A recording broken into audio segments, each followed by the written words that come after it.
Selamat pagi, selamat siang, selamat sore, dan selamat malam kepada masyarakat Desa Waibo dan teman-teman semua yang sedang menonton video ini. Perkenalkan, saya Zevania, anggota KKN PPM UGM Arata Bunga 2021 yang akan menjelaskan materi tentang penyakit yang sering menyerang hewan ternak. Perlu diketahui, supaya hasil produksi ternak optimal, kesehatan dari hewan harus selalu diperhatikan dan dilakukan pencegahan supaya ternak tidak sakit. Dan jika ternak sakit, perlu segera dilakukan tindakan untuk mencegah penularan penyakit. Kali ini saya akan menjelaskan penyakit yang sering menyerang ternak sapi, kambing atau domba, babi, dan ayam. Untuk ternak sapi, penyakit yang akan saya jelaskan yaitu pertama jembrana, kedua radang paru-paru atau TBC, dan radang vulva atau IBR-IPV. Kemudian penyakit-penyakit yang sering menyerang kambing atau domba ada pink eye, kemudian orf atau bengoren, dan keracunan cyanida.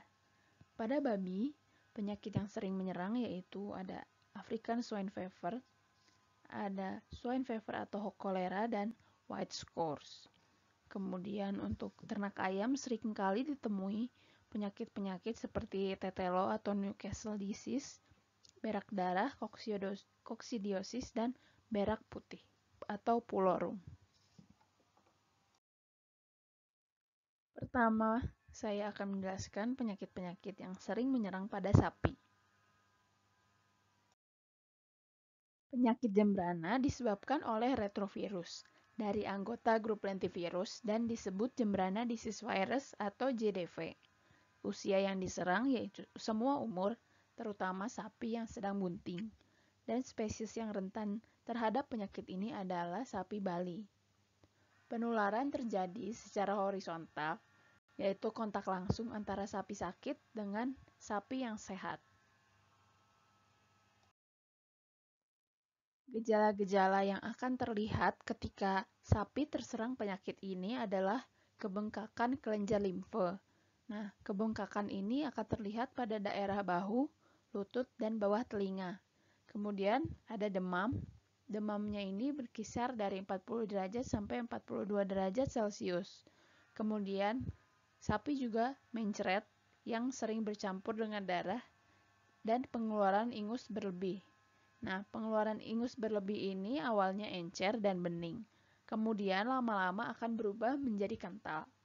Nah, terkadang juga gejala-gejala ini akan disertai dengan keringat darah atau blood sweating. Untuk pencegahan dan pengobatan bisa dilakukan vaksinasi. Vaksinasi ini dari vaksin JD yang dibuat dari plasma dan limpa dan diberikan kepada hewan sebanyak 3 kali. Untuk pengendalian penyakit ini harus segera dilaporkan ke dinas tempat atau instansi yang berwenang, karena harus segera diambil tindakan untuk mencegah penyakit jembrana ini menyebar. Kemudian untuk pemotongan hewan yang sakit dapat dipotong di bawah pengawasan dokter hewan atau petugas berwenang. Untuk obat dari penyakit ini sedang dalam penelitian. Yang kedua, ada radang paru-paru atau TBC sapi. Penyebab dari penyakit ini adalah bakteri, yaitu Mycobacterium bovis. Usia yang diserang yaitu semua umur sapi. Dan penularannya ada dua. Yang pertama melalui saluran pernafasan, dan yang kedua melalui saluran pencernaan. Untuk gejala-gejala yang dapat terlihat jika hewan terkena penyakit TBC, yang pertama ada nafsu makan yang hilang, dan badan hewan menjadi kurus, kemudian bulu yang kusam. Nah, bulu ini terasa kering dan tidak mengkilat. Kemudian sulit bernafas karena kelenjar limfe yang menekan jalan pernapasan. Kemudian hewan juga sering batuk-batuk yang mengeluarkan lendir campur darah. Nah, di sini ada foto dari paru-paru yang terkena penyakit TBC. Untuk pencegahan dan pengobatan yang bisa dilakukan yaitu dengan pengendalian. Pengendalian penyakit ini pertama dengan mendeteksi adanya tuberkulosis dan mengeluarkan sapi yang sakit dari kelompok. Kemudian mencegah penyebar luasan infeksi dalam kelompok dan mencegah masuknya kembali penyakit ke dalam kelompok. Untuk sanitasi dapat dilakukan dengan menjaga kebersihan ternak dan menjaga kebersihan kandang. Kemudian untuk pengobatannya bisa diberi dengan antibiotik apabila ternak diketahui secara dini mengidap penyakit. Namun, jika ternak sudah kronis penyakitnya, lebih baik disingkirkan saja. Yang ketiga, ada radang vulva atau IBR-IPV. Penyakit radang vulva ini disebabkan oleh virus dari keluarga herpes, yaitu bovine herpes virus 1. Nah, penyakit ini dapat menyerang alat pernafasan bagian atas dan alat reproduksi. Usia yang diserang yaitu ternak sapi dewasa. Gejala klinis yang dapat terlihat yaitu radang selaput lendir pada hidung, tenggorokan, mata, dan vulva. Kemudian suhu tubuh yang meningkat bisa sampai 42 derajat Celcius. Kemudian produksi susu menurun, bisa sampai terhenti pada sapi yang laktasi, dan keguguran pada sapi yang bunting. Usaha pencegahan dan pengobatan yang bisa dilakukan yaitu dengan memberikan vaksinasi, menjaga kebersihan kandang dan ternak, kemudian memberikan antibiotik dan vitamin sesuai arahan dokter hewan. Berikut akan dijelaskan tentang penyakit-penyakit yang sering menyerang kambing dan domba. Yang pertama, ada pink eye atau belekan. Penyebab pink eye ini adalah bakteri, virus, rickettsia maupun chlamydia. Pada kambing atau domba bisa disebabkan oleh rickettsia, Coleziata conjunctivae, Mycoplasma conjunctivae, Brahanella cataralis, dan chlamydia. Usia yang diserang yaitu semua umur, namun hewan muda lebih peka terhadap penyakit ini. Gejala klinis yang dapat terlihat yaitu hewan takut sinar matahari, kemudian kemerahan di bagian putih mata, kemudian kelopak mata bengkak, dan kornea yang keruh. Untuk pencegahan dan pengobatan penyakit pink eye bisa dilakukan dengan menjaga kebersihan kandang dan menjaga kualitas pakan. Kemudian, mengisolasi hewan yang sakit. Nah, hewan sakit ini dipindahkan pada kandang yang berbeda dan segera diobati. Kemudian untuk pengobatannya bisa diberikan antibiotik. Pemberian salep mata yang mengandung antibiotik seperti oksitetrasiklin dan klorampenikol, tapi tetap di bawah pengawasan dokter. Kedua, ada penyakit ORF atau bengoren. Penyebab penyakit ini yaitu virus parapox. Nah, di sini terdapat foto dari virus parapox tersebut. Usia yang diserang adalah semua umur ternak. Umumnya menyerang hewan muda umur 3-5 bulan.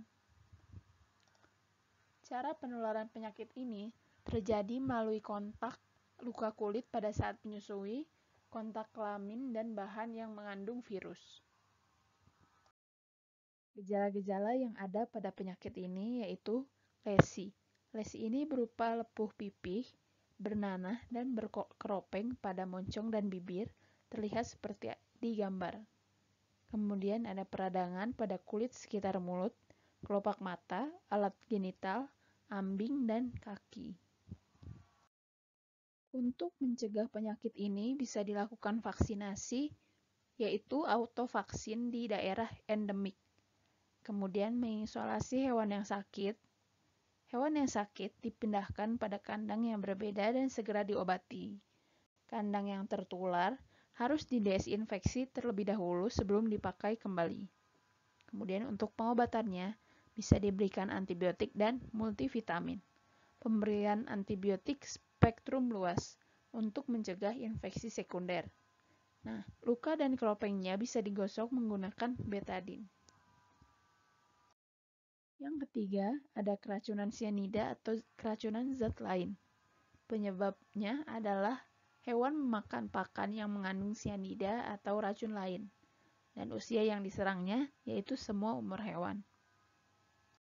Gejala klinis yang terlihat ketika domba atau kambing keracunan, yaitu frekuensi napasnya cepat, lalu otot-ototnya gemetar dan ketidakseimbangan, kemudian kejang dan mulut berbuih. Untuk mencegah keracunan pada hewan, bisa dengan menghindari pemberian pakan yang mengandung sianida. Namun, jika ingin memberikan pakan yang mengandung sianida, contohnya singkong, harus dilayukan terlebih dahulu. Kulit singkong harus dimasukkan ke dalam plastik dan diikat kemudian didiamkan selama 3 hari. Setelah 3 hari, plastik dibuka dan kulit singkong dijemur 3-4 jam. Setelah itu bisa diberikan kepada ternak. Untuk pengobatan hewan yang terlanjur keracunan, bisa diberikan dengan segelas minyak kelapa atau diberikan air kelapa hijau sebanyak-banyaknya. Selanjutnya, saya akan menjelaskan penyakit-penyakit yang sering menyerang ternak babi. Pertama, ada African Swine Fever atau ASF. Penyebab dari penyakit ini yaitu virus genus Asfivirus. Penularan penyakit ini bisa dengan penularan langsung dari babi terinfeksi ataupun penularan tidak langsung seperti dari pakan sisa, dari orang, dari vomites atau caplak. Usia yang diserang penyakit ini yaitu semua umur hewan dan tingkat mortalitasnya 100%. Gejala klinis yang dapat ditemui yaitu babi menjadi lesu, adanya diare dan demam yang mencapai 41 derajat sampai 42 derajat Celcius, lalu kemudian bercak merah pada kulit, dan adanya leleran pada mata atau hidung. Belum ada obat dan vaksin untuk penyakit ini, namun bisa dilakukan pencegahan dan pengendalian dengan melakukan biosecurity, dengan melakukan desinfeksi, dan pembatasan pergerakan. Kedua, ada Hock cholera atau Classical Swine Fever. Hock cholera disebabkan oleh virus HC yang termasuk genus Pestivirus. Virus ini ditularkan secara langsung melalui kontak dengan babi terinfeksi atau secara tidak langsung melalui ekskresi dan sekresi babi yang terinfeksi. Usia yang diserang yaitu semua umur hewan. Gejala klinis yang dapat terlihat pada babi terinfeksi ada kelesuan, kemudian demam tinggi, nafsu makan turun, dan muntah, diare atau konstipasi. Pada anak babi, biasanya terlihat dengan mengangkat satu kaki atau goose stepping. Untuk mencegah penyakit ini bisa dilakukan dengan vaksinasi, menggunakan vaksin aktif yang sudah diatenuasi, kemudian mengisolasi hewan yang pernah kontak dan tertular Hock cholera. Namun hewan yang sakit dianjurkan untuk dimusnahkan. Dan yang terakhir, segera melapor ke dinas tempat atau instansi berwenang untuk segera diambil tindakan. Yang ketiga, ada white scores atau berak putih. Penyebab penyakit ini adalah bakteri Escherichia coli. Usia yang sering diserang yaitu semua umur ternak, terutama pada anak babi. Gejala klinis yang dapat ditemui pada white scores adalah anoreksia atau hewan tidak mau makan dan menjadi kurus. Kemudian demam, diare ini berwarna putih seperti kapur, dan kulitnya sedikit kebiruan. Untuk mencegah penyakit white scores, bisa dilakukan dengan menjaga kebersihan kandang, kemudian manajemen kandang yang baik, dan untuk pengobatan bisa diberikan dengan antibiotik. Yang terakhir, saya akan menjelaskan penyakit-penyakit yang sering menyerang pada unggas. Pertama, ada tetelo atau Newcastle disease. Penyebab penyakit ND ini adalah virus ND yang termasuk ke dalam paramyxovirus.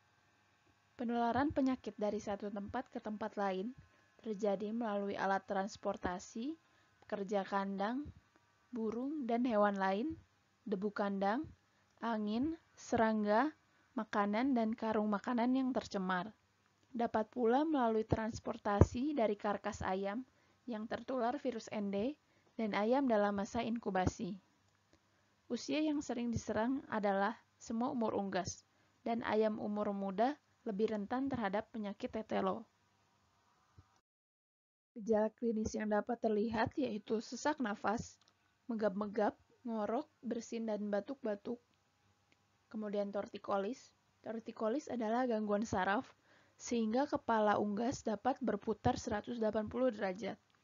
Kemudian pembengkakan daerah mata, dan biasa ada pendarahan dan pembengkakan pada kelopak mata. Kemudian diare yang sering disertai dengan darah.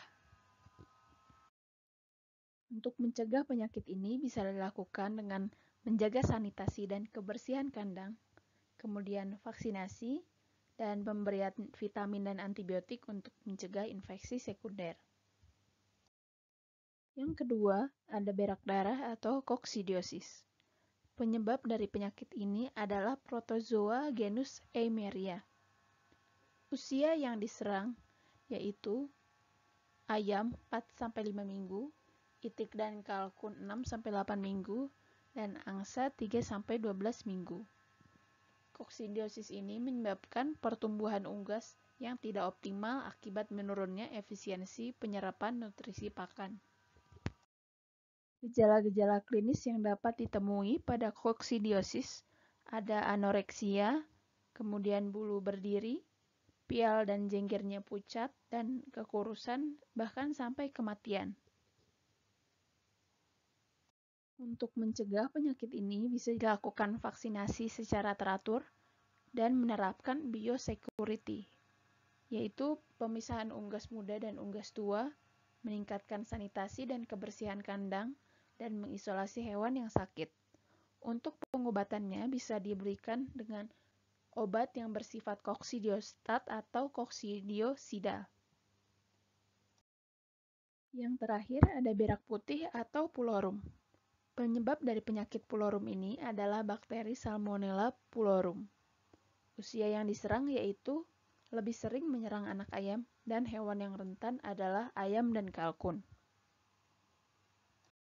Gejala klinis yang dapat terlihat ketika unggas terinfeksi penyakit ini yaitu matanya menutup, unggas kelihatan mengantuk, kemudian persendian kakinya bengkak, kemudian nafsu makan berkurang, dan sering bergerombol pada suatu tempat, dan diare. Diare ini biasanya berwarna putih atau coklat kehijau-hijauan dan terdapat gumpalan seperti pasta di sekitar kloaka. Untuk mencegah penyakit ini bisa dilakukan dengan menjaga kebersihan. Sebelum kandang dipakai, harus dibersihkan terlebih dahulu dan didesinfeksi.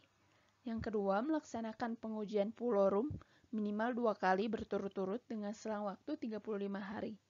Tujuan dilakukannya pengujian ini agar sesegera mungkin dilakukan tindakan jika ada unggas yang positif pulorum. Kemudian untuk pengobatannya bisa dilakukan dengan pemberian antibiotik. Namun pemberian antibiotik ini kurang menguntungkan karena hanya efektif untuk mencegah kematian anak ayam, tetapi tidak menghilangkan penyakitnya. Berikut ini adalah referensi yang saya gunakan. Sekian materi dari saya. Terima kasih sudah mendengarkan penjelasan saya dengan baik. Kurang lebihnya saya mohon maaf. Semoga materi ini berguna untuk Bapak, Ibu, dan teman-teman semua. Selalu jaga kesehatan dan patuhi protokol kesehatan. Sampai jumpa di kesempatan berikutnya.